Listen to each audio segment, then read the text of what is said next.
At the Dragar family's cradle, every child is forced into the final evaluation test called pancration, a brutal fight with no rules where students can be injured, crippled, or even killed. The instructors choose the opponents, and for years our boy Zeke always ends up facing the same bully, Leon Conrad. Leon steps into the arena, already laughing because in the past he always beat our boy until he begged for his life. Everyone expects the same humiliation again. Even Zeke's cousins mock him from the crowd, calling him useless for showing up after losing so badly before. But this time something is different. When Leon pats Zeke on the head and calls him inferior, Zeke immediately fixes Leon's mouth with his critical strike, sending him crashing to the ground before the match even begins. The instructor tries to scold him, but Zeke releases a terrifying bloodlust and says everyone should always be ready on the battlefield. This sends a chill down the instructor's spine. Leon gets up trying to save his broken face. The instructor begins the fight, and Leon immediately dashes, trying to close the distance. When Zeke tries to counter, Leon dodges the attack, grabs Zeke's legs, and attempts an MMA takedown. Well, biggest mistake because his head starts spinning, and he doesn't know what happened. The instructor who's watching couldn't believe his eyes because Leon tries to take down Zeke, but Zeke kneed him so fast and got out of his grasp. This made him wonder if he was still the same kid he knew. Meanwhile, Leon is still shaken, but bro doesn't give him a chance, and Muay Thai kicks him. Leon tries to toughen up and counter, but Zeke can see his attack in 4K, grabs his arm, and slams him, so when the dust settles, Zeke is on top of him like an absolute menace and finishes the job. Well, how does this guy become so strong? The reason? In his past life, he was cast out because in the household Dragar, he was the first failed awakener and ultimately hunted down and killed. But before he dies, the ancient relic he finds activates because of his will to survive, and the next thing he knows is he is in his room looking at a strange system window. Looking at the strange panel, he sees that he has received the ancient dragon's blessing and is already a healer. To confirm what the system said, he tried to use his ability and it activated. He then remembered that in his past life, he only became a healer in his 20s, right after the Ether Hall was unlocked. To confirm his hunch, he tried to use his Ether Hall and it was already unlocked. He realized that his trained body no longer exists, but he returns with his past skill and memories. This is why he can now defeat his bully. Recognizing some of his bullies from the audience, he tells them that if they have something to say, they should come down. Bro really aura farms. Annoyed what Zeke just said, another of his cousins, Jake and Vartuk, decides to choose Zeke as his next opponent. Zeke agrees to this, but lets him know that he is not interested in fighting him alone because the fight would be too boring. Zeke confidently tells Jaken's servant, Liam Stone, that he is free to join his master. Jaken angrily asks Zeke if he just found a way to insult him, and Zeke adds salt to his injury, saying yes. Jaken angrily steps into the arena, and Liam follows him. The instructor urges Zeke to stay calm and wait for instructions before making a move. Deep down, Zeke is just glad that he is finally seeing Liam Stone again.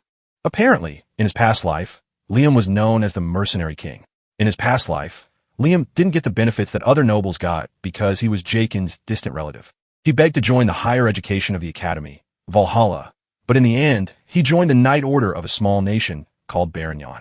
After the fall of Barignon, he ended up becoming a mercenary. After so long as a mercenary, he became a Red Knight and started his own stone. Liam united the three largest mercenary groups and was called the Mercenary King because of this. Because the Empire hired the stone mercenaries, Liam had no choice but to enter the continent wars, and since Zeke was a northerner, he had no choice but to face Liam on the battlefield. However, Zeke believes that things can be different this time around. The instructor then starts the battle, and Jaken comes rushing at Zeke, but he easily grabs his punch. Zeke stops his attack pretty easily while reminding him that he already suggested that he and his servant attack him at the same time. Jigen still thinks Zeke is messing around, and he throws a kick at him, but Zeke easily blocks the attack. It turns out that Zeke blocked the attack with his elbow, causing a load of pain in Jigen's leg. While he is still trying to pull himself together from this, Zeke comes after him. Jigen prepares to block his punch, but it turns out that it is just a feint. Realizing that he is already focused on the punch, Zeke kicks him in the leg, and while he is still trying to balance, Zeke punches him in the chest, causing him to cough up blood. Zeke looks like the devil reincarnate, while telling Jigen that he alone is not enough, which is why he urged him to attack alongside his servant. Jigen crashes to the ground in pain and immediately screams at Liam, telling him to kill Zeke. Liam, who looks older than his age and has an unimaginable reach, finally decides to join the fight. Zeke figures out that he is going to lose his advantage if he allows Liam to make his move first. Because of this, Zeke goes after him and he activates the slash skill. This helps him to unleash a barrage of attacks at Liam, while also interfering with his sight. The students are shocked when they see this, since they have never seen anything like that before. Zeke is also aware that the instructor would be curious, since he's using a northern fist fighting technique in the Midlands that is supposed to be dominated by swordsmanship. However, Zeke is already feeling the blowback from using the skill, showing just how weak his body was when he was young. At the same time, he is worried about the giant dude standing in front of him. Liam made no move, even with all the punches that Zeke threw at him. Liam only stood where he was and took everything in like a good old mama's boy. Since Liam is putting up his guard, Zeke figures out that he needs to take him out through this before his body finally reaches its limit. Zeke cooks up a powerful punch and throws it at Liam. But just as the punch is about to land, Liam shocks him by dodging it. Zeke is absolutely stunned by this, because Liam is not supposed to be able to see either with his eyes, which means Liam has some really incredible sense. Before Zeke knows it, Liam has grabbed him, but Zeke refuses to let himself get thrown around like that. He wiggles his way around and activates the heightened sense skill to grab onto Liam's neck like a snake. Zeke maintains a chokehold position in an attempt to starve Liam's brain of oxygen. He is pretty sure that no matter how strong Liam is, he is eventually going to pass out from this. However, Liam shocks him by putting pressure on him, causing him to cough up blood.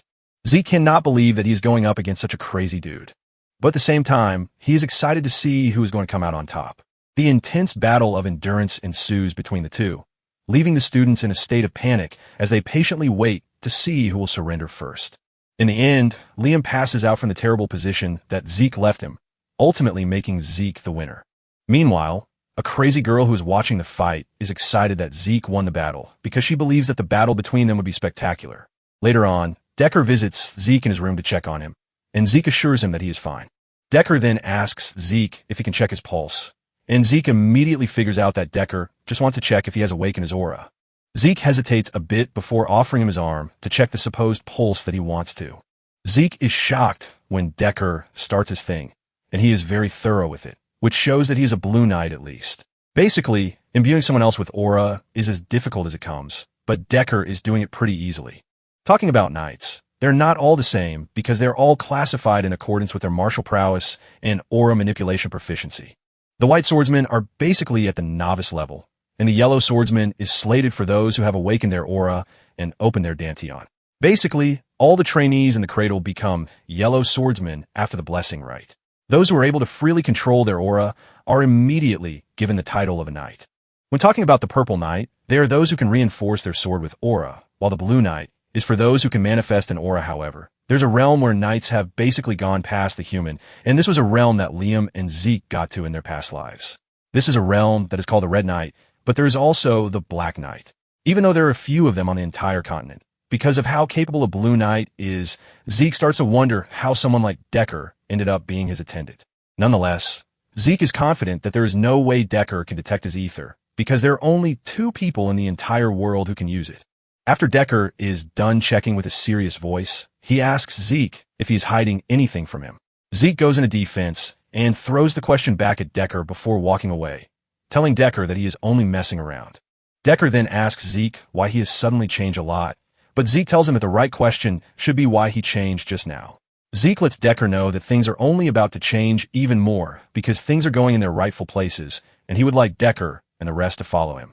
This hits Decker so hard that he immediately assures Zeke that he fully understands the situation.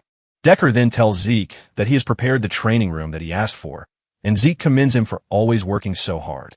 Deep down, Zeke is aware of the fact that someone actually put Decker in charge of monitoring him, which is why he is interested in keeping him close so he can get information out of him instead. However, Zeke is left with the big question of who might have ordered Decker to keep an eye on him, but he's pretty sure that the person is not from his mother's side. Zeke assumes that the person is going to be one of his siblings. Later on, Zeke makes his way to the personal training room that Decker arranged for him, and Zeke is ultimately impressed by the high standards of everything. Before training, he decides to check out the system first, and after opening the status window, he realizes that his slash skill has become even stronger than before. Zeke figures out that the skill gets more effective the more he uses it. Since the skill was activated because of his actions, he figures out that he must have had it before. He wonders if a new skill will be added to the array of his skills if he just learned a new one. Suddenly, he realizes that he has not figured out the difference between a skill and a class skill, since they get activated similarly. He continues checking through and notices that his draconian skill needs points to unlock, and to get the karma points that are needed, he needs to kill monsters. He doesn't think this is a problem because there are a bunch of monsters in the dungeons, but at the same time, he needs to be on the level of a purple knight to access the on the other hand. Zeke is more concerned with why he regressed and what the system is because he has so little information. Nonetheless, he is ready to use the system as long as it helps him get stronger. Apparently, no matter which way it goes, there is one definite thing. And this is the fact that there are two known powers in this world, the aura of the knights and the mana of the mages. Knights reinforce their aura in the dungeons while mages handle their mana through circles. These are basically two powers that oppose each other. So, if one awakens one, there is no way to awaken the other. However, Zeke was not fortunate enough to have awakened either. Because of this, he was abandoned by his family, which was why he met his master during his vagabond days. Zeke's master was the one who taught him a lot of things, but the most useful thing she taught him was healing and the use of the ether hall. In the end, he and his master were the only ones who could use ether in the world. 2 hours into the training, Zeke is already panting like a goat, and since he is exhausted already, he has no choice but to activate the healing skill and the vigor recovery skill. Apparently, healing is a rare skill that even Zeke had no idea existed before he met his, but if he used it in front of people, they would treat him like an irregular. This is the main reason he hesitated in using it during his fight with Liam, forcing him to hurry back to his room so he could heal himself. Since he is done healing himself, Zeke returns to training and only stops when it is dinner time. 1 week after this, reports have started flying around about Zeke and the fact that he has become a totally different person. Some don't want to believe that his transformation is real, while some assume that he has dabbled in black magic. On the other hand, there are some who are praying that he gets even stronger so he can humble the strong bullies. Zeke's cousins, including the stern girl, Reina Tehran, are seen having a meal together in preparation for the swordsmanship duel that is coming up. One of them, Owen Simmons, teases Leon about the need for him to eat, and this pisses the guy off. Owen tells Leon that he is only trying to be nice, but Leon's inferiority complex is obviously affecting his judgment. Leon gets mad and gets off his chair as if he wants a fight, but a stare from Reina puts him in his place. The topic soon shifts to Zeke and what they're going to do about him. Reina admits that Zeke was impressive during the Pancration, but she is pretty sure that Zeke is going to struggle when it comes to swordsmanship. Owen smiles, saying Zeke is going to be totally useless because he won't be able to properly hold up the sword. Leon buffers this point, saying Zeke is such a weakling because he had to get himself a customized sword since the basic ones were too heavy for him. Leon adds that Zeke only defeated him because of a stroke of luck, but Reina angrily cuts in, telling Leon that he doesn't have the right to be called a knight in the Draker household if he seriously believes that Zeke won by luck. After saying this, she angrily gets off the chair and walks out of the room to avoid surrounding herself with a bunch of fools. Moving on to the sword duels, the participants make use of real swords, which is why most incidents in the cradle happen during the said duel. This is also where the difference between the cadet skills is openly revealed, and a month after this, the blessing rite will commence. The blessing rite is an event where the Drakers awaken their aura. On the day of the duel, the instructor calls Zeke to come to the stage, and he confidently walks to the stage with his big sword on his shoulder. This immediately sparks grumbling among the students who believe that Zeke is acting pompously, which is why he is wielding a big sword. It turns out that Zeke will be going up against Reina, and Zeke is happy to have Reina as his opponent. Reina is surprised to see Zeke easily lifting the big sword, and this is when it dawns on her that Zeke is not the same boy that she used to know. A load of questions flood her mind on why Zeke might be confident, but soon dawns on her that she's already getting intimidated by Zeke. Reina tries to burn off the fear that is creeping through her body since she was the one who challenged Zeke in the first place. At the same time, Zeke is also being careful because Reina was known as the Lightning Knight in her past life. Reina was one of the knights who was able to make a name for herself during the Continental Wars and was also noted to be one of the greatest of the next generation of Drakers. The reason why she was regarded this way is that she awakened her aura before she went through the blessing rite. Zeke figures out that Reina's aura should already be active years before the current time, but hasn't used it in the cradle because she claims she wants to improve her basics. Just then, the instructor declares the fight open and Reina makes the first move. She swings her sword so hard that Zeke is forced to jump backwards to avoid getting skewered. Zeke has no choice but to admit that Reina is quite talented, but he still doesn't feel threatened. Reina continues coming hard at Zeke, and the spectators believe that she is toying with Zeke. They urge her to teach Zeke a lesson and stop messing around with him, but Owen is smart enough to know that Reina is not messing around. Even though Reina has heightened senses to locate and navigate through tight gaps, She still can't take advantage of this situation because no matter where she moves, Zeke's sword is always there to meet her. Reina starts realizing that Zeke is moving as if he is applauding her efforts.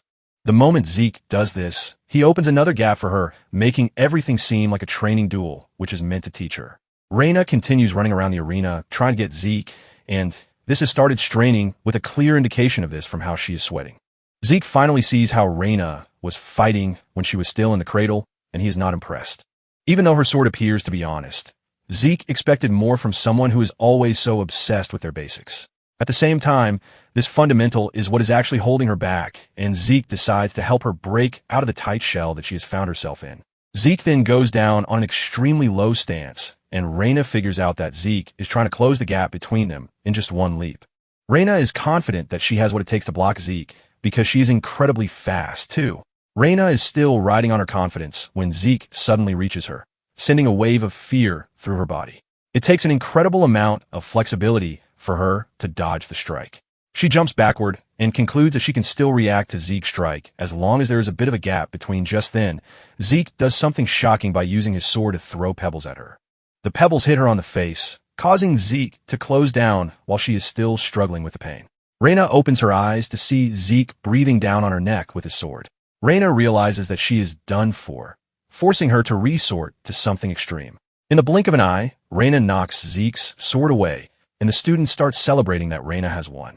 However, the instructor is left in awe because none of the cadets noticed what happened. Just as Zeke's attack closed down on Reina, she was forced to use a bit of aura, which was barely. Reina is the one who promised never to use aura until she got into the academy, but Zeke is able to force her into breaking that promise. Reina is also aware of what she did, and while she is still sulking over it, Zeke dashes over and punches her in the throat, causing her to cough up blood. She falls to her knees while holding her throat, and the students erupt in anger, condemning Zeke's decision to use the fist, even though they are in a swordsmanship duel. The students start saying all sorts of trash things about how Zeke is not worthy of being a knight because he abandoned his sword. Zeke doesn't really care about their outcries because he won in the end, which is what matters. Reina manages to get back on her feet, and Zeke asks her if she is willing to continue the fight.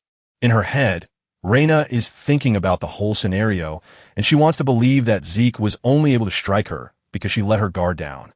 Suddenly, it dawns on her that she is only making up stupid excuses because if Zeke had a dagger in his hands and hit her with that instead, she would be dead meat. Because of this, Reina has no choice but to accept that she lost the battle. The students are left in shock and disappointment when they hear this because Zeke, who was known as trash just a couple of days ago, has managed to secure victory against one of the most talented children in the cradle. Meanwhile, the report of Zeke defeating Reina has gotten to his siblings, William and Abel. William is freaking out because he doesn't want to believe, but Abel urges him to calm his nerves.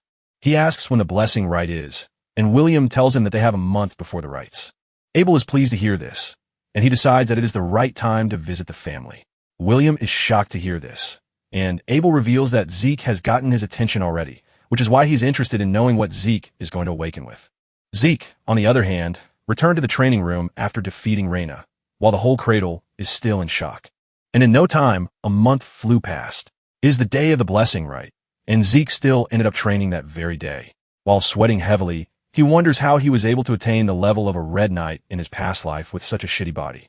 Zeke then opens the status window, and he realizes that he gained a bit of mastery in some of the skills. Some of them have moved from E rank to D rank, and this will only continue to increase the more he trains. Zeke is pleased that he has been able to increase the mastery of the skill he gained during the duel, which is swift. Suddenly, he notices another presence close to him, and he figures out that it is Decker. He immediately asks Decker what he wants, and Decker informs him that they need to leave in 2 hours. Zeke acknowledges this, telling Decker to get everything ready because he's going to join him soon. Shortly afterward, Zeke arrives at the main Dreeker estate in a carriage. This is an estate that is located within the Duchy of Troy, even though the family's main residence is located in the heart of the continent. Nonetheless, the blessing rite is always held at the main estate, where the legend of the Dragon Slayer started. Alongside Zeke are the other students who just graduated from the cradle, and the house is packed. In addition to the presence of the students, there are spectators hanging around the corridors. For the first time, Zeke is finally noticing that the spectators are all famous ladies and gentlemen, and he is pretty sure that his family has sent spies to keep an eye on him. Zeke believes that whoever the spy is, they're going to give up on their mission once they see him fail the awakening. Suddenly, He notices Abel among the spectators, and this riles Zeke up. Zeke and Abel end up staring down at each other, and the animosity is clear. However, Zeke manages to calm himself down because he has no chance against Abel as it is. He knows that in his past life, Abel would never have come to the blessing right, and Zeke is worried that his actions might have changed the future. Since this is the case, Zeke decides to make the most of the opportunity. After all the preparations are out of the way, they declare the blessing right open. One of the students, Aaron, is the first to be called out. He steps up and pushes his hand into the water and punctures his palm with a needle sitting below the water tank. This immediately gives off a crazy reaction, emitting a blue light. Basically, the rite is meant for those in the bloodline to awaken their sealed aura when it is time for them to leave the cradle. This is a fast method, unlike knights who awaken their aura after the age of 20. However, there are rare cases where some would awaken a trait of the Dragon Slayer, known as mana inhibition. The lights will ultimately turn red, which is a sign that they're going to be on the Yellow Knight's level at the very least. However, there are some who have even rivaled the Red and Black Knights by undergoing pure blood awakening. Among the rare cases is Reina, whose awakening turns the lights red, and the instructor immediately orders that they bring him the special apparently. The special gloves are needed for everyone who undergoes the mana inhibition, or else they won't be able to live a regular life. Apparently, the Draker name is conferred to those who are able to prove that they are of pure blood descent. Along with this, they're going to be provided with immense support of the family and loads of benefits. After everyone has gone through the process, it is finally Zeke's turn to participate in the blessing rite, and they're all wondering what his awakening would be like. Zeke proceeds to the front where the statue is standing. The last time Zeke did this, he was extremely left in a state of shame. However, he believes that things are different this time around because he can heal and can even manipulate ether. In addition to all of the things he has endured, Zeke leaves his fate in the hands of the statue, hoping that he comes out with something tangible. Zeke pushes his hand into the water with excitement on his face, but the statue suddenly stops moving, which has never happened before. The crowd is left wondering what might be happening, and Abel in particular has his eyes peeled. Zeke slowly pulls his hand out of the water, looking totally disappointed because nothing changed. Zeke is pissed that he became very confident because Abel is present in the room. The crowd starts murmuring, talking about how trash Zeke is because of his rite process, even though he has the blood of the head of the family. Some waste no time assuming that he was only able to beat Reina because he used a trick. Zeke is also disappointed, but he lifts his spirit with the fact that there are other ways for him to get stronger without the awakening. Just as he is about to walk off the stage, he gets a message on the status window. The system apologizes, saying there was an error during the process, which is why the message got. Zeke stands there confused, and the system informs him that it has found the missing part of the information, and the class information has been input using the system's authority. After revealing this, the system reveals that Zeke's talent has been identified as that of a healer. Just then, the system informs him that he has unlocked a class, and it is said to be a rare one. Zeke is left in disbelief when the lights in the room suddenly go up in red, signaling that it is a pure blood awakening. The crowd is left in awe as they cannot believe that Zeke is starting off from the very top. The system continues with the information that it is passing on to Zeke, letting him know that the terminal has been able to make a connection. Because of this, the ancient dragon's blessing, which is sealed within the user's soul, has been activated. Zeke's body starts glowing, and the system informs him that the talent of kin, known as the fighter's blood, has been awakened. In addition, the system lets him know that his awakened talents have been combined, and because he has a combination of rare talents, a new class has been created. Zeke watches in disbelief as the system informs him that he has given a unique class called Immortal. Another shocking thing happens when the light around the statue turns golden, which is the first. However, they still counted the whole thing as a pure blood awakening because of the traces of red light that remain. Zeke already knows that people are going to have their doubts, but at the same time, he is worried that everything might work against him if he tries to say anything. While the crowd is murmuring about what is going on, Abel steps in, asking them why they are all tense when they are supposed to be celebrating since they are blessed with 2 pure blood awakenings in one batch. The moment he says this, the crowd agrees with him, saying he is right. Abel then orders the instructor to get his brother his special gloves, and after putting them on, Zeke can see just how hefty the gloves are.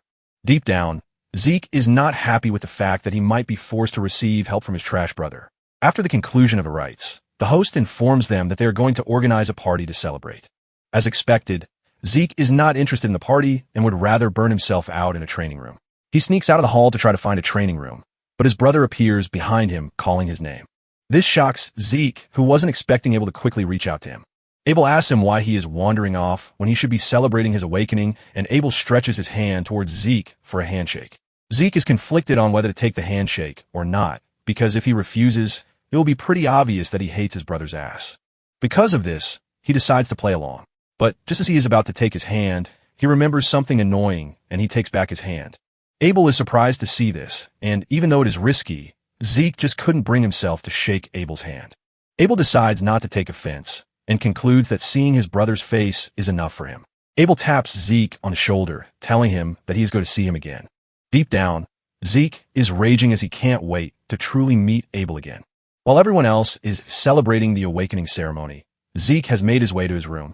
He is confused about why he is doing so well, since all pure blood awakenings usually have the mana inhibition ability. This is an ability that shows that one is in direct opposition to the dragons, the source of mana. Since most of the machines operate on mana, a pure blood has no choice but to use the special gloves provided by the house. Zeke has taken off his glove already, and he is not feeling anything, which is weird because if he were truly a pure blood, something weird would have Zeke then decides to open the status window, and this is when he realizes that things have changed from what they were before. Instead of mana inhibition, Zeke has mana reflection. Zeke then decides to sit down to properly study the whole thing. Apparently, the mana reflection is a skill that creates a distorted field to cancel all nearby mana. This is when it dawns on Zeke that mana reflection is actually counted as a skill, and the reason the lamps were fine was that it is not a passive skill.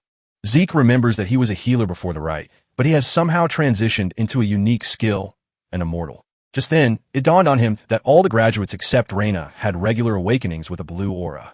Even though his aura was red from the beginning, just like Reina's, it ended up turning into gold. He remembers the system telling him that the classification terminal lost critical information, and he figures out that the statue is the terminal. Apparently, it was after the system provided the required information that the knight started emitting red light.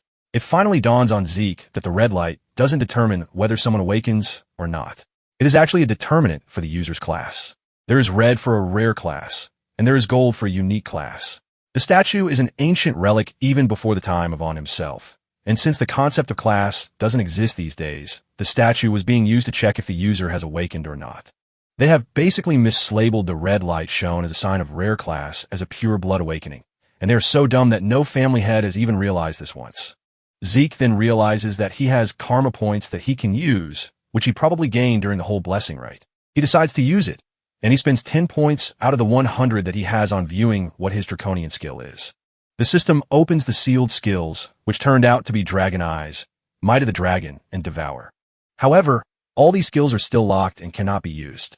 The Might of the Dragon allows the user to make their enemies surrender by using their aura, and this requires 30 points to unlock.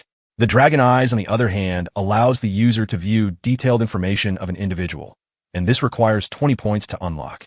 As for the Devour skill, it allows the user to eat and digest a lot. This skill costs 50 points to unlock, but the whole explanation leaves Zeke confused. He doesn't know what the Devour skill does by the prescription given, or why it costs 50 points too. Since he is not ready to take a chance, he decides to get something that is straightforward instead. Zeke then spends 50 points to unlock both the Dragon Eyes and the Might of the Dragon. Because the Might of the Dragon appears to be too dangerous to use in an enclosed space, Zeke decides that he's going to try out the Dragon's Eyes instead. He activates the eyes, but doesn't see anything different, leaving him disappointed. However, he realizes that there is a big change when he walks to the window to see what is going on outside. There is a statue far away in the center of the garden, but thanks to the Dragon's Eyes, the statue looks like it is right in front of him. Zeke is still celebrating this when the skill asks him if he is willing to check detailed information. Zeke goes ahead with this, and he is blown away when he realizes that the eye has dissected everything that he needs to know. Suddenly, he feels exhausted, causing him to fall into his chair. It turns out that the draconian skills take too much energy, and Zeke believes that they are going to be useless to him if they are this exhausting to use. Suddenly, the healing and vigor recovery skill activates, shocking Zeke, since he had no intention of using healing. He immediately goes through the system, and he is shocked to see that his class skills have all become passive abilities. For the healing factor ability, his body automatically repairs itself, and the moment Zeke sees this, he realizes just how broken the skill in the past. Healing was considered overpowering, but it can't be spammed and its healing effects are limited. However, the healing factor is completely different because it is infinite. Excited and curious, Zeke decides that he needs to test out the skill. Zeke grabs a knife and cuts himself in the arm. Immediately, this happens. The healing factor kicks into play, and the arm is healed. Zeke doesn't want to believe his eyes because he has just stumbled upon a pile of gold.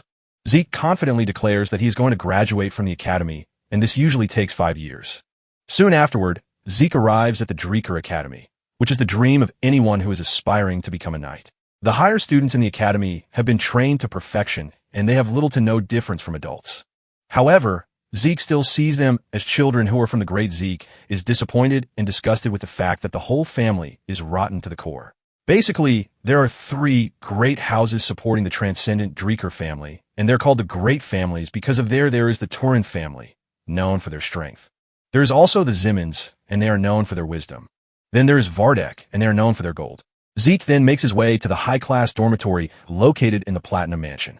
Zeke is happy to be a pure blood because of the advantages that come with it.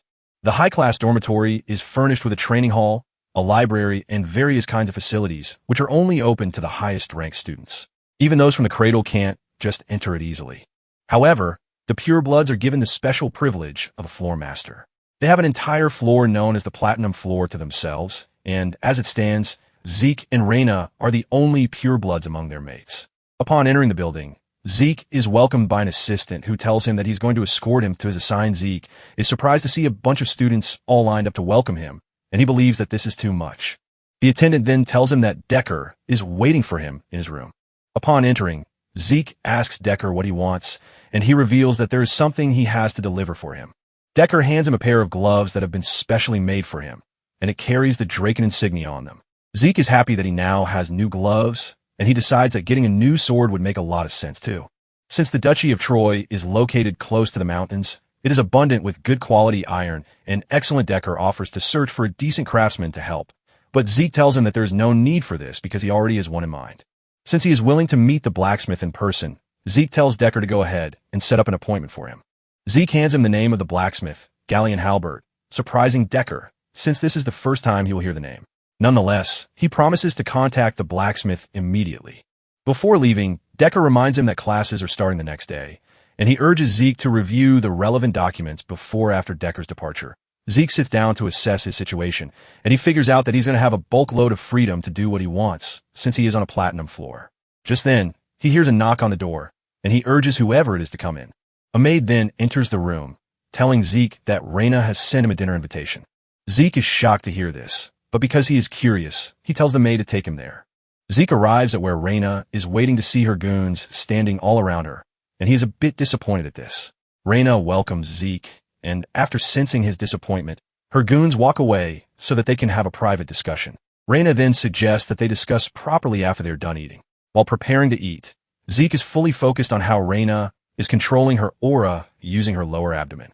Even though she is aiming higher, Zeke is disappointed that Reina's swordsmanship skill is stuck in the mud. Minutes later, the two have consumed a mountain of food and are finally ready to talk. Reina goes straight to the point, telling Zeke to accept the Turan family support. Zeke counters her, reminding her that they are both pure bloods. However, Reina tries to enlighten Zeke about the privileges that come with having a great family backing him. She mentions all of the sweet things that the family will provide, while also saying Abel himself has received support from his maternal family, the Zymans family. It turns out that Zeke, on the other hand, is not receiving any support from his maternal family, and Reina has no idea why this is.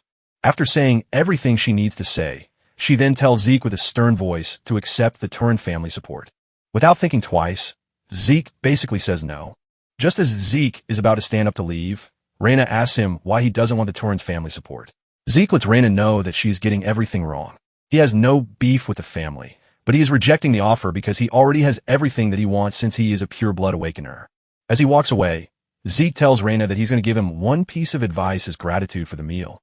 Zeke lets Reina know that her sword has too much strength behind it, and he is pretty sure that she is conscious of the men around her. Zeke then lets her know that her greatest strength is the fluidity that arises from having a flexible body. Zeke urges Reina to stop receiving attacks head-on with the aim of crushing her opponents with strength. Zeke says fluidity helps to open her opponent up, so she can land a single delicate strike. Zeke assures her that if she is able to do this, she is going to grow stronger than she currently is. After saying everything he wants to, he leaves. Reina immediately bangs her hand on the table in annoyance, while thinking about the herald of the family, which is strength. Reina is pissed because she is basically following her family's tradition. Suddenly, it dawns on her that Zeke might actually be right because she had been obsessed with becoming a person fit to carry the Turin. This is basically what has been subconsciously projected on the way she moves her sword. Reina is blown away by the fact that Zeke was able to see through this. She remembers that she was being praised as a genius when she was young, and not one person gave her any real advice. However, Zeke has just broken through to her to tell her the truth that she has always been avoiding. Later on, Zeke realizes that he is pretty fine even though he was training all night, and this is thanks to the infinite stamina. This is a skill that takes away any form of fatigue quickly. In his past life, he suffered in the academy, but he is currently enjoying life as it comes. Zeke is forced to admit the basic truth that money and power rule everything. Zeke is walking through the school without disturbing anyone when Owen and his goons show up. Owen is the third son of the Zymans family, which is one of the three great families. Just like the others, Owen used to bully Zeke in his past life, but he used others as a proxy while making sure he maintained his own image. Owen then walks up to Zeke asking him why he didn't reply to the dinner invitation he sent to him the night Zeke smiles, before casually telling Owen that he is not obligated to reply to every letter that comes his way. This immediately crushes Owen's ego, forcing Owen's giant servant to interfere. Zeke is confused to see a dog running off his leash, and he asks him who he is. The dude acts all cool, but Zeke is not really up for his shenanigans, and he tells him that he is free to look cool in front of his master, but he urges him to keep in mind who he is speaking to. This vexes the guy, causing him to dash at Zeke, but Zeke dodges the attack. The dude finally introduces himself, saying he is Durbin Roswell, and he is known as the Mighty Durbin. Durbin tells Zeke that he's going to teach him some manners because of how he spoke rudely to Zeke. Zeke laughs when he hears his name, and the fact that he makes fun of him saying he's not a knight yet, but he already has a Zeke angrily dashes at Durbin, and before he can even react, Zeke sends him flying with a powerful punch. Durbin is buried in the ground from just a single punch, and Zeke asks the rest if there is any one of them who is willing to challenge him. Zeke urges Owen to pick one of his people to fight him, but Owen doesn't make a move. Owen simply tells Zeke that he is too full of himself, but Zeke just ignores him and walks along. It turns out that the Draker Academy is split into two classes. There's a regular class, where those with no talent are taught that they can do anything as long as they put in the effort. There's also a special class that are free to choose their subjects freely outside of basic subjects. The elites are usually gathered in this special class, and this is why Zeke excitedly joined the class. However, he is disappointed when he gets there to see that the people in the class are the same dudes from the cradle. He doesn't see the class as a special class, but as the cradle class. The instructor then informs the students that they have a special someone in their midst. This said person was the commander-in-chief during the Eastern Empire War some 20-something years ago. In addition, he was also the hero who stopped the Empire's invasion with their resourcefulness. And this said person is Dean Howard Draker. Howard shows up waving at the students who are all excited to see him because he is a war hero. He is worshipped because he is believed to be a war hero and tactical genius. However, Zeke knows the real truth behind everything. Apparently, he leaked information to the enemy just so he could survive, but this ends up throwing the enemy into chaos. Zeke sees him as nothing but a traitor who got lucky. In addition, he was also the one who made sure Zeke was kicked out of the academy in his past life. Because of this, Zeke lost the only place left for him, and he ended up wandering the Duchy of Troy. In the end, he got snatched up by slave traders and was sold off to the Southern Cartel. Remembering all of these, Zeke promises to punish Howard. After Howard is done addressing them, the instructor tells them to take their swords and head to the arena for the start of basic. They soon arrive at the indoor arena, and Zeke is utterly disappointed that the special class has to learn the basics of dragon slaying. In his past life, Zeke spent 2 years learning what would have taken others 2 months to learn, just because he couldn't use aura. And to make it worse, he was always picked on by his regular bullies. The instructor soon shows up, and he introduces himself as Andre Draker, who will be teaching them dragon slaying basics. The students are all blown away when they see how young Andre is, but Zeke already knows him as the Rose Knight. In his past life, even though Andre was not a pureblood, he was able to graduate early from the academy, and he graduated from Valhalla, as he is basically a once-in-a-century genius who was conferred with the Draker name. Andre wastes no time asserting his dominance in the class when he tells them to stop making noise. Once the class is quiet, Andre begins the class, and he orders the students to draw their swords. Just then, he notices Zeke's big sword, and he questions him. Zeke casually tells Andre that the big sword suits him, and Andre tells him to step into the arena. Andre asks Zeke if he is aware of the fact that he is supposed to pick a sword that suits his body. Zeke was already expecting this to happen, which is why he drew out his sword in a peculiar. Zeke decides to make the most of the situation, telling Andre that he can actually beat him with the sword. Zeke believes that it would be much better if he just showed Andre what he can do instead of arguing with him. The moment the system notices that Andre is trying to intimidate Zeke, the system activates the indomitable mental defense to block him out. After thinking over it for a minute, Andre finally falls for Zeke's trap. He tells Zeke that if his blade manages to touch him, he will be exempted from not just the punishment for being rude, but he will also be exempted from the dragon slaying arts class. Andre then urges Zeke not to be scared because he has no plan to use aura against the cadet. Zeke is pleased to hear this because the reward for the duel is pretty sweet. In addition, Zeke is confident that he has what it takes to beat Andre since he knows his weakness. However, Zeke doesn't want to draw attention to himself since Abel will have spies on. Zeke decides that he's just going to make sure he grazes Andre, then lose the match. Zeke then makes the first move and he dashes toward Andre, but he easily blocks his attack. Zeke is not surprised because the least of this is expected of a Blue Knight. At the same time, it dawns on him that defeating Andre might not be as easy as he thought it would. Andre soon has Zeke on his knees, and the students waste no time glazing Andre, talking about how he is on another level. Minutes later, Zeke is still trying, and he hasn't even gotten a breakthrough. Sometime later, Andre is already asking questions in his head. He can't believe that he is already sweating against a cadet. Even though he is suppressing his aura, he doesn't think a cadet should have the stamina to stand up to him. At this point, Andre is starting to believe that pure bloods are on another. Zeke, on the other hand, knows about Andre's poor stamina. And since he is also suppressing his mana, Zeke knows that the fight is not easy for him. The aura is basically imbued in the day-to-day activity of a Drake or Knight, which is why it is always maintained as if breathing. To put it simply, Andre is basically holding his breath while engaging in the battle with Zeke. Because Zeke is not pleased with the fact that Andre is going to lose to him just because he is suppressing his aura, he decides that he has to force him to use his aura. Zeke continues running after Andre, and he soon figures out that he needs something that would unconsciously force Andre to use aura. To do this, Zeke figures out that he needs an extreme situation, and Zeke activates the Swift Step skill. Andre sees this, and he is stunned because he doesn't expect a cadet to know such a skill. Zeke continues moving like a speedster, forcing Andre to act even faster. After exchanging sword strikes for a couple of minutes, Zeke gets the opportunity to appear right behind Andre, and he activates the critical strike skill. Realizing that he's about to be cut, Andre unconsciously activates Chapter 1 of Dragon Slaying Arts. Andre uses the first verse of the chapter, Sky Slice, to send Zeke flying backwards, thus repelling his attack in the process. Zeke's blade gets cut from the clash, and even his body feels the impact of the strike from Andre. Without wasting time, the healing factor skill activates, but Zeke has achieved his aim, and he decides to collapse to properly sell the act. Medical staff immediately rushes over to check on Zeke, and Andre sheathes his sword before declaring that Zeke has been exempted from the class. Still annoyed from the just concluded fight, Andre asks the other students if there is any other cadet who wishes to be exempt just like Zeke. However, the fight that the cadets just watched let them know that they have no chance because of this. None of them emerges to challenge Andre, and he concludes that there is no one bold enough to die among them. Since he has established a level of fear in the cadets, he orders them to get into position for their class. Later in the infirmary, Zeke praises himself for putting up such a good performance. Even though he didn't get to graze Andre's clothes, he was able to get him to use the aura he said he wouldn't and even acknowledge his abilities. In the end, Andre got disciplined while Zeke got himself some free time, which is a win-win situation. Zeke remembers the last attack that Andre used, which is the most basic move of the Dragon Slaying Arts, Sky Slice. However, it had so much force behind it because it came from a Blue Knight. Nonetheless, Zeke believes that he still has what it takes to defeat a Blue Knight because he has the stamina and healing factor to keep going. However, Zeke is not ready to settle for the barest minimum because he is aiming for an unimaginable power that will not let him be subjected to anyone's command.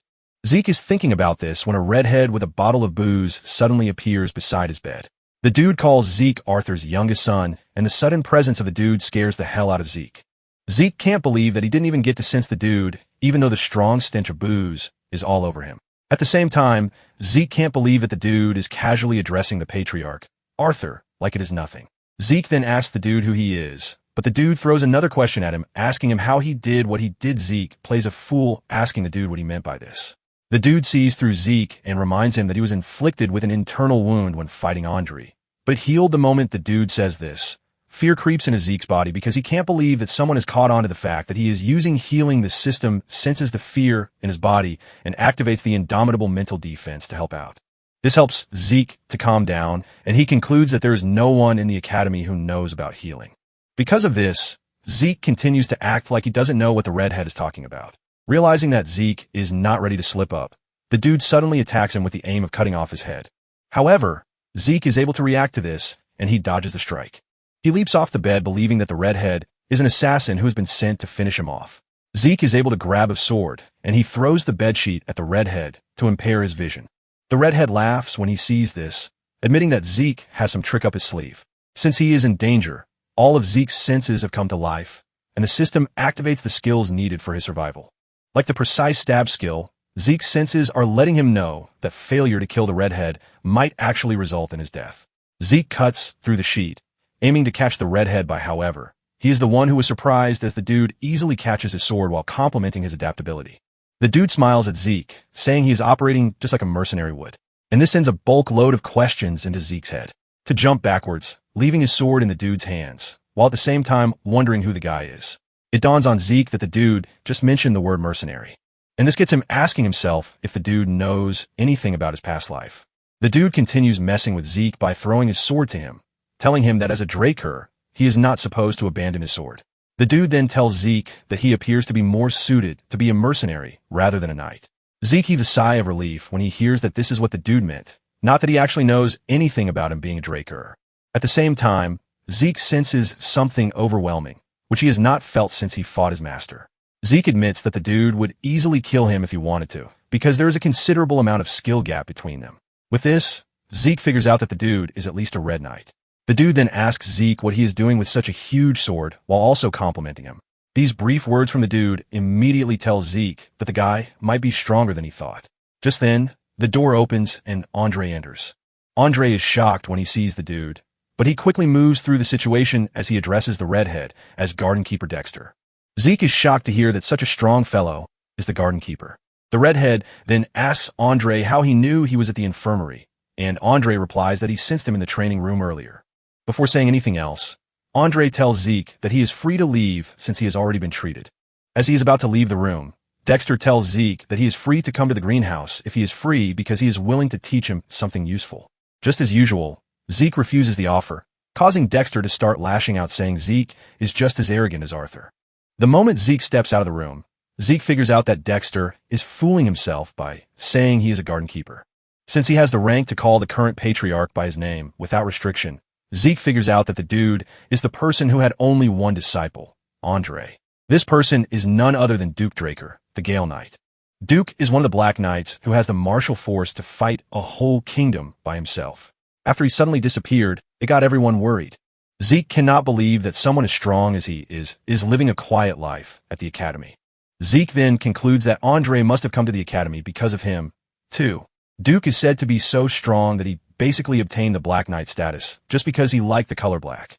Without a doubt, Zeke can see that Duke is showing a strong interest in him, but he is not ready to receive teachings from him just because he showed slight interest. Zeke is aiming to learn Duke's secret move.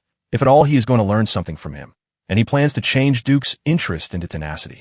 Later on, Zeke finds himself in the magic class that is headed by the magic theory professor, Fennon. While Fennon is busy stressing himself to teach the class, all of them, except Zeke, are asleep. Fennon soon asks a question, and since no one is showing interest, he is not expecting an answer. But to his surprise, Zeke contributes to what he just mentioned. Fennon almost dies of excitement, and he admits that it is his first time getting a question. Fennon excitedly explains everything that Zeke needs to know about mana transfer to him.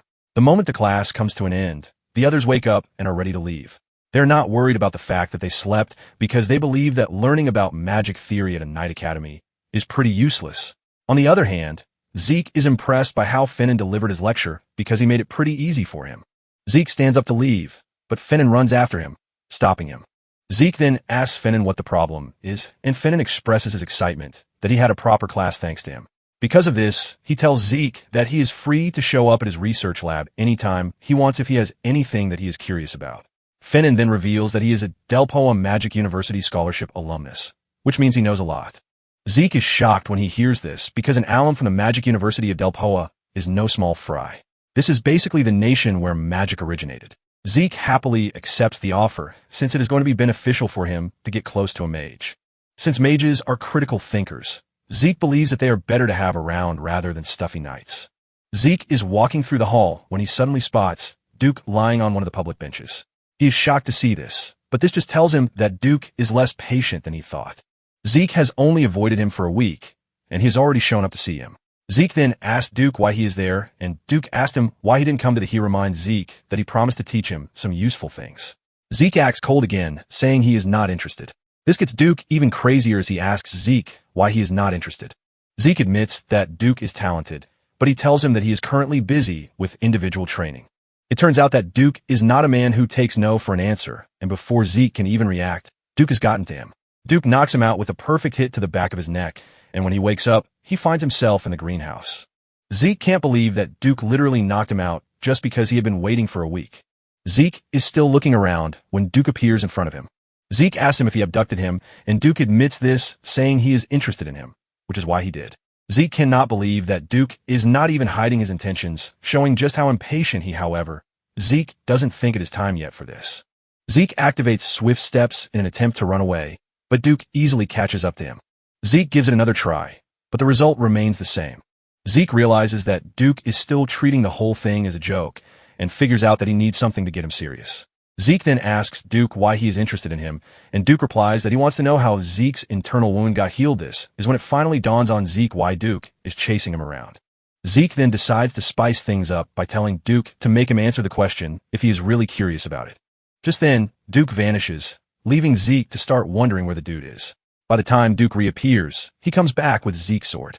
He throws Zeke his sword, telling him that they need to make a bet so that things will be more interesting. Duke tells Zeke that he's going to get access to one wish if he can graze his clothes. However, he tells him that he is free to give up on the duel. But to do this, he's going to tell him everything that he has been hiding.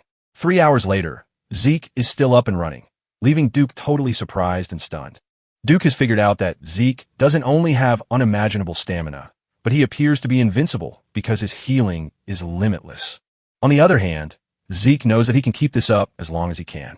But at the same time, he won't be able to beat the bet. He then remembers the draconian skill, the might that he hasn't used it before because he believes that it is going to be dangerous, but since he is going up against a Black Knight, he doesn't think it is going to be a problem.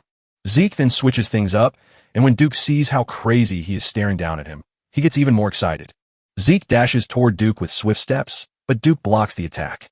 Nonetheless, Zeke continues attacking using the same pattern. Duke admits that he is fast, but believes that he is still nothing compared to Reina.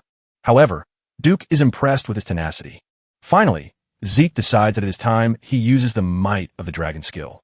The moment he does this, Duke feels an overwhelming force around him that causes him to hesitate for a slight second. Zeke then makes use of this to unleash a cloud of dust to impair Duke's vision. Duke is not worried because he believes that it would also be hard for Zeke to find him in such a situation. Suddenly, Zeke appears behind Duke, and he activates the dragon's eyes to accurately see where he is going to. Zeke swings his sword with everything he has, but to his surprise, Duke suddenly vanishes. This is when it dawns on him that Duke just used his secret move, which is why he is known as the Gale Knight. Before Zeke knows it, Duke reappears very close to him, giving him no chance to react at all. By the time Zeke sees him, it is already too late. Zeke watches as Duke lands a devastating blow to his chest to knock him out, while telling him that he's going to consider the duel a draw. Zeke is sent flying into the distance, and when he finally gets stopped by a wall, the system tells him that his fatigue has surpassed the acceptable limit thanks to the excessive use of the draconian skill. The system lets him know that his consciousness would forcefully shut down to make sure that he is safe. Zeke tries to fight it, but ends up passing out nonetheless. When he finally wakes up, he finds himself in his room. He is shocked that he is back in his room, and he starts wondering if Duke was the one who brought him there. He sighs in disappointment because he almost won, but he expected nothing less since he is going up against a Black Knight. Zeke realized that he had done everything that he could possibly do, but it was still useless against Duke. Zeke wanted Duke to let down his guard by repeating the same attack over and over again so he could make a gap using the might of the dragon. Zeke even used the dragon's eyes to try to strike him, but this wasn't enough. Zeke figures out that the move Duke toward the end of the fight is definitely his secret move. Even though he got knocked out because he used draconian skills excessively, Zeke is thankful that he got to see Duke's secret move. Zeke figures out that Andrew was able to rise to the position of a Red Knight thanks to this skill, even though he has really weak stamina. Even though Zeke didn't get to learn Duke's secret move, he is pleased that the whole battle was worth it. Zeke was able to see the might of the dragon power firsthand, and he figured out that knights below the black level would have surrendered immediately. Just then, the system informs him that he has an unopened message. The system displays the message telling him that the Swift Step skill has been upgraded from D rank to C rank. In addition, his soul is said to have developed due to the demonstration of his strong will. Thanks to the development of his soul, his system functions have also been activated. The system then tells him that it is possible for him to activate the next function using karma points. A bunch of functions immediately appear on the screen. There is a mini-map, and this is a function where the geographical terrain features can be seen in the form of a map. There's also the inventory function, which allows him to save items. Both of these functions require 20 points to unlock. However, there's a third function called the elementary level quest book. This includes tutorials and missions for the effective development of low-ranking administrators. Since Zeke has just 40 karma points to spend, he decides to check out the inventory first. Zeke unlocks the inventory function, and the system informs him that he can save selected items in the inventory. When retrieving stored items in the inventory, he can think of the name or shape of the item to get it out. In addition, the amount of space that the item takes up in the inventory depends on the item's weight and size. However, he has the option of increasing his inventory size by using karma points. Zeke immediately decides to try out the inventory skill, and he grabs his sword with the intention of storing it. He thinks of saving the sword, and it immediately vanishes into the storage. Zeke checks out the status window and realizes that the sword took up 2 of the 28 boxes present in the inventory. Zeke finally understands what the instruction meant when it said that the space an item it takes are dependent on its weight and size. Since he only has to think of its name or shape to retrieve it, Zeke also tries this out. The moment he thinks of it, the sword reappears in his hand. Zeke is extremely pleased because he realizes that it is actually better than subspace. It then dawns on Zeke that he is still a low-rank administrator, and he wonders what would actually happen when he reaches a higher rank. Since the points appear to be hard to come by, Zeke figures out that it would be stupid of him to use them recklessly. Just then, Decker knocks on the door, asking him to come in. Zeke grants him permission to do so, and Decker tells him that there is a message for him. Decker says the sender said Zeke would already know it is once he says Garden Keeper Dexter. Zeke smiles as he receives the letter to read the contents.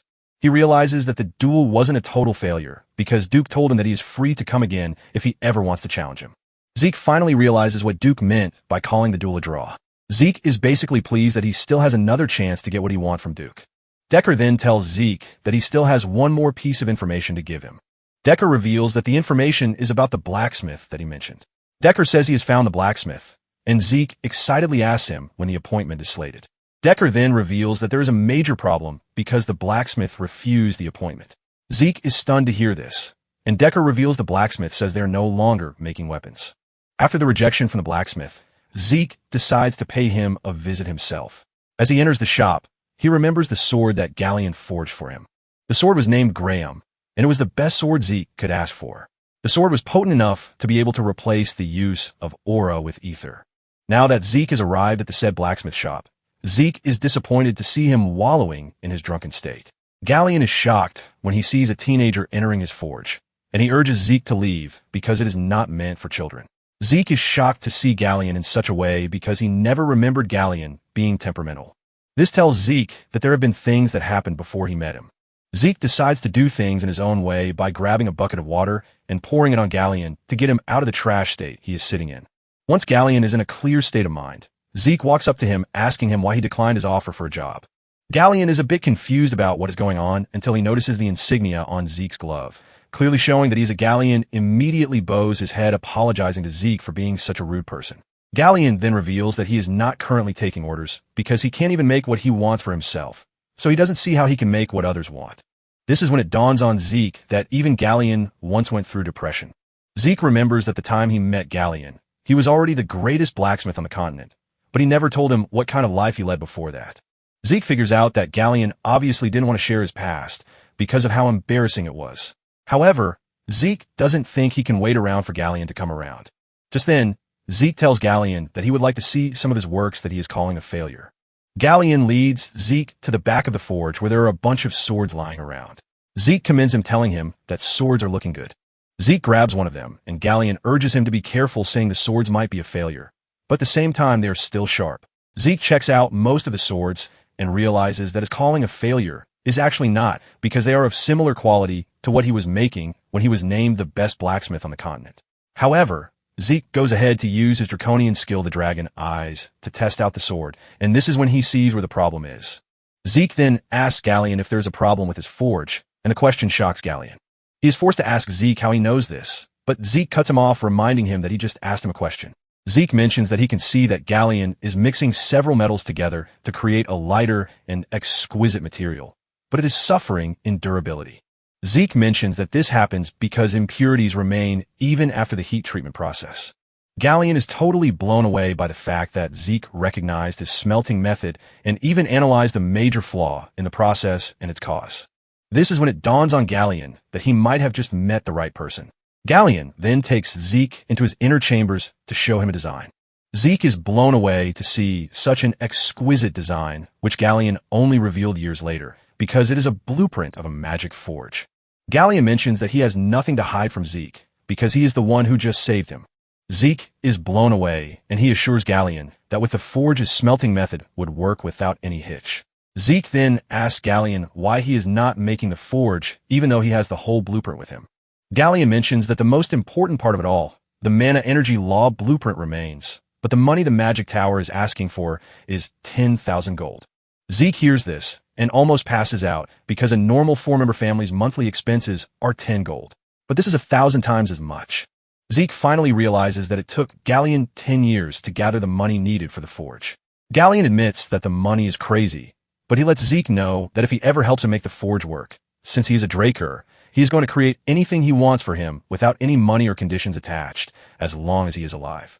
The offer sounds tempting to Zeke, but the whole thing is impossible for him because even as a pure blood, he can't possibly receive the support of 10,000 gold. At the same time, Zeke doesn't think he can give up on Graham, the Sword of Radiance. Zeke starts racking his brain on what to do, and suddenly it dawns on him that Galleon's only issue is mana energy loss. Zeke immediately accepts the request to help Galleon, and he takes the blueprint with him. Zeke tells Galleon that he has a mage that he can ask a favor from, and when he gets an answer, he is going to tell him.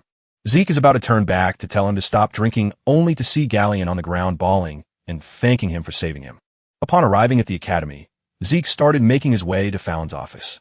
On his way, he wonders why the Mage Tower is demanding such a high commission fee from Galleon, since the structure itself appears to be simple.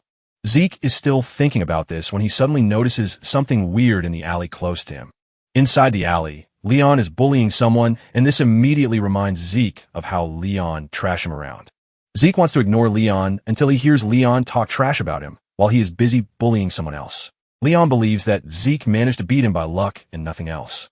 Leon is having a blast until Zeke shows up on the scene, and with a stern voice, he tells Leon and his goons that he is giving them 3 seconds to bury their heads. Leon is shocked to hear this coming from Zeke, and he laughs at him, telling him that his arrogance has known no bounds since he got his pure blood awakening. Leon continues trash talking, but Zeke cuts him off and repeats his order, but this time with more pressure. The aura oozing out of Zeke's body almost cripples Leon and his team. Leon cannot fathom how it is that he is scared in Zeke's presence when some months ago he was basically crawling at his feet. Leon manages to break free from his fear, and he orders his guys to attack Zeke. They all rush at Zeke, but Zeke remains calm as he knocks them down one after the other.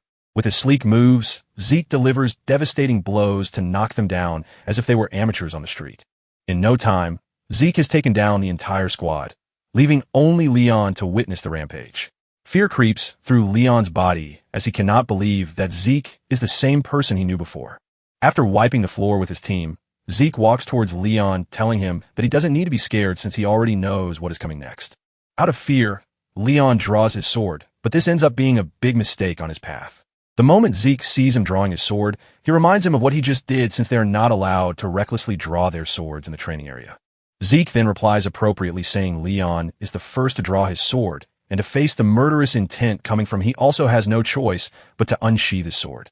Zeke slowly pulls out his sword, saying he is only retaliating to protect his honor. Zeke makes it known that the battle will only end once one of them is dead, since the responsibility for this lies with both of them. Zeke turns to Liam Stone, who is being bullied, telling him that he is a witness to with a scary voice and aura. Zeke tells Leon that they should continue there. Leon realizes that he is done for if he tries to fight Zeke, and he immediately drops his sword. He addresses Zeke in the most formal way he can, begging him to let him live. Leon urges Zeke to let him go, and Leon, on his knees, reminds Zeke of how Leon treated him when he was in his position. Zeke decides not to kill him, but he cuts off his ear as payment instead. Leon screams out in pain, holding on to his bleeding ear, and Zeke lets him know that he doesn't want to see his ear reattached the next time they see each other, because he is literally going to kill him. Zeke then smashes Leon's head into the ground as final punishment before walking away. As he walks away, Liam stops him, asking Zeke why he helped. Zeke smiles, telling Liam that that wasn't helping him because all he did was for himself. After dealing with the bullies, Zeke makes his way to Fallon's office to show him the blueprint and ask him if it will be possible to make it work. Fallon admits that it is possible to make the design work, and Zeke excitedly tells Fallon that he's going to leave the blueprint with him. However, Fallon urges Zeke to calm down and listen to his explanation first. Fallon mentions that the overall composition is simple, but the problem is the core in charge of power output. Fallon says the core is considered the heart of the machine, but the circuit has some tricky restrictions to it. Fallon mentions that it might look small, but it requires enough power, and they're also going to need a way to adjust the output without delay. Zeke is confused with all the explanations and asks Fallon if it is possible or not. Fallon reveals that there are two options, and given the condition of the core, he might try to adjust the design. However, to do this, it would take at least a decade to redo the design for the core. As if this is not enough, Fallon fixes his statement, saying it would take around 15 years to redo the design. Zeke almost loses his mind when he hears that the design will take 15 years. Fallon then mentions that the second option is that they can avoid the 15-year plan by using an alternative material. However, there is a slight problem with this because the material needed is a high-compression monostone. Zeke screams out in shock when he hears this because a high-compression monostone is an ancient artifact that can't be made with modern technology. Fallon agrees to this, saying ancient relics are rare as it is. In addition, trying to find the artifacts in the ruins is even harder, and if they want to buy the monostone, they will be looking at around 3,000 gold. Sweat starts running down Zeke's face because he knows that this is he can't afford the money to get the stone, and waiting 15 years is a long time because he might just get kicked out of the academy if they find out that he can't use aura. Even with all of the problems that he is facing, Zeke is not ready to give up on Graham. Zeke is frustrated with the fact that he still can't use aura, just like his past life. However, ether is considered to be a difficult power to control by humans, which is why they use aura, because it is easier to use. Apparently, the only aura skill that Zeke can use is called the Spirit of the Soul, which his master taught him, and this helps him reinforce his body with aura. This is basically why he needs Graham, the Sword of Radiance. The big problem now remains how he is supposed to get his hands on a compression mana stone. While Zeke is still racking his brain on what to do, Fallon commends the creator of the design, saying it is impressive because it would have been difficult even among the Golden Age relics. The moment Fallon mentions the Golden Age relic, it finally dawns on him that there is a solution to his problem, and he didn't even think of it at first. Zeke immediately stands up, and he tells Fallon to take off the blueprint until he comes back. Fallon is confused when he hears this, as he asks Zeke if he is really expecting him to use 15 years to complete the design. Zeke smiles, telling Fallon that he's going to bring back a high-compression mana stone that he can use. When talking about the Golden Age, it is the liberation war that was fought to escape the rule of dragons, and this ended with the defeat of the evil dragon, Bahamut, by none other than Terracon Draker. This victory was able to grant humanity a century of peace, and during this time, the ancient relics uncovered within the dragon's lair were the remnants of the age of the Hero King, which is the prime age of magic. Among the relics discovered was the high-compression mana stone, which is capable of sustaining the mana needs of an entire village. To search for this relic, Zeke heads to the central library in the academy. Apparently, the library is under constant maintenance, even though it is rarely used, because it is believed to have been established by Terracon himself. During the expansion of a records room, relics from the Golden Age were discovered in the library, and this led to the involvement of the Magic Tower and the Archmage of Nirvana, who is a member of the three great families in the excavation. During these couple of months, several relics from the Golden Age were found, and news of it spread through the continent. Basically, these are events that would still happen 10 years in the future, but Zeke is already aware of everything. Now that Zeke is in the library's record room, he knows that he might search for the relic day and night and still not find them since no one has even discovered it yet. To help with his search, he decides to use the Dragon Eye skill, and as he walks around the room, he is able to quickly locate where he is supposed to look. There's a particular part of the floor that leads to where Zeke wants. By using the soul of the spirit, he is able to cleanly cut out the section that he wants. Apparently, he learned the skill from his master, and since ether materializes a user's will, It helps to apply certain properties like cut, so it can be used in different scenarios. Nonetheless, the skill has its drawbacks, as the user must expend a large amount of ether to perform any of the actions. Just as expected, Zeke gets lightheaded just from using the skill. After cutting a hole in the section of the floor, Zeke gently climbs down and he covers the covered section again. Zeke is shocked when he climbs down to see just how deep the floor is. Suddenly, he senses movements in the corner and he starts wondering what it might be, since it is not until 10 years later that the ruins were discovered. Zeke peeps from where he is and he is surprised to see skeletons walking around. The two skeletons he sees are holding shovels and pickaxes, and there is also no indication that the skeletons were made by a lich. Realizing that it is safe to engage them, Zeke activates the critical strike skill and goes after the two skeletons. With just a single strike, he dismantles the skeletons. Zeke is shocked when a status window pops up to inform him that he has earned 2 karma points for defeating the skeletons. Zeke then remembers that he can actually earn points by killing monsters, and he totally forgot about it, because he was focused on the artifact. Suddenly, the wild thoughts of farming points come to his mind, and he starts chasing the skeletons around the ruins. In the end, he is able to gather 20 points, and he decides to unlock one more function for use. He compares the quest book, minimap, and other functions on the window before finally going for the minimap, since it happens to be the only thing his points can buy at the moment. The moment he unlocks the minimap, a map appears in front of him, and on the corner of the map, he is able to convert the map from 2D to 3D. Zeke is extremely pleased when he sees this, because it basically makes things easier for him. Suddenly, he notices that there's a room on the map that is marked in red. Because of how curious he is, he decides to select the location as his next stop. It turns out that the room is the storage room, and Zeke quickly tells the system to lead him there. The map then provides the quickest route to where he is going. The map looks so detailed that Zeke can't believe what he is staring at. It has all the details, and it is basically better than Google Maps. Zeke starts following the mapped-out directions, and in no time, he arrives at the storage room. At the entrance is a giant door, leaving Zeke to wonder how he is supposed to enter the room. After using his big brain, he figures out that pushing the door aside is the best idea. Zeke tries pushing the door with his left hand, but immediately gives off a weird reaction, telling Zeke that there's a security spell on. He finally realizes that the magic tower and the Archmage of Nirvana got involved.